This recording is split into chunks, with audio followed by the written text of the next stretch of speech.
Assalamualaikum warahmatullahi wabarakatuh. Perkenalkan, nama saya Titik Nur Farida, NIM 017, Program Studi Akidah dan Filsafat Islam. Pada kesempatan ini saya akan memaparkan tentang pemikiran teologi Paul Tillich. Biografi Paul Tillich.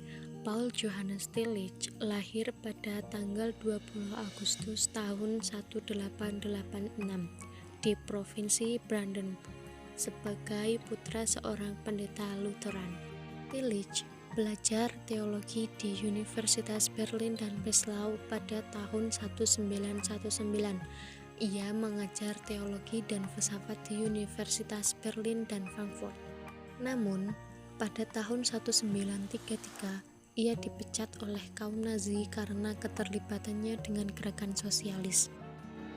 Kemudian, ia pergi ke Amerika Serikat dan ia menjadi profesor filsafat teologi di Union Theological Seminary di New York sampai ia pensiun pada tahun 1955. Kemudian ia mengajar di Harvard dan Chicago University sampai ia meninggal pada tahun 1965. Pokok-pokok pemikiran teologi Paul Tillich. 1. Inti pergumulan teologi. Pandangan beliau mengenai dunia, alam, hidup manusia, dan lain sebagainya ditandai oleh pandangannya tentang sejarah. Menurutnya, sejarah sebagai persoalan mengenai arti dan hakikat segala realitas yang terjadi. Sesuatu yang ada menjadi persoalan dinamis. Apa yang disebut sesuatu menurutnya ingin bereksistensi dan mengalami perubahan dari waktu ke waktu. 2. Nilai teologi. Menurut Paul, nilai teologi terletak pada apa yang dilakukan oleh teologi bagi pemberitaan. Karena itu, soal bahasa menjadi persoalan pokok dalam teologi, dengan menjadikan pengertian-pengertian yang tradisional yang dipakai gereja dan teologi menjadi pengertian-pengertian yang dimengerti oleh manusia zaman sekarang. 3. Tujuan teologi. Bagi Paul, tujuan teologi adalah membicarakan kebenaran Allah sehingga manusia merasakan manfaatnya, dan diperlukannya filsafat yang memusatkan pada persoalan ada. Segala sesuatu yang dikatakan oleh teologi tentang Allah, dunia, manusia, semua ada di dalam kawasan ada. 4. Allah.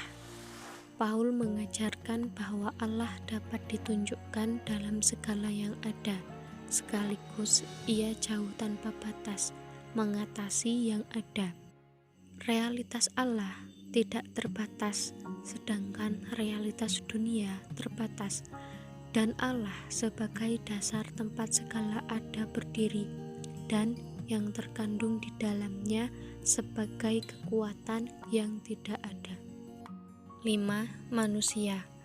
Paul percaya bahwa manusia adalah makhluk yang sempurna, dan pada saat yang sama, manusia juga menjadi makhluk yang berdosa.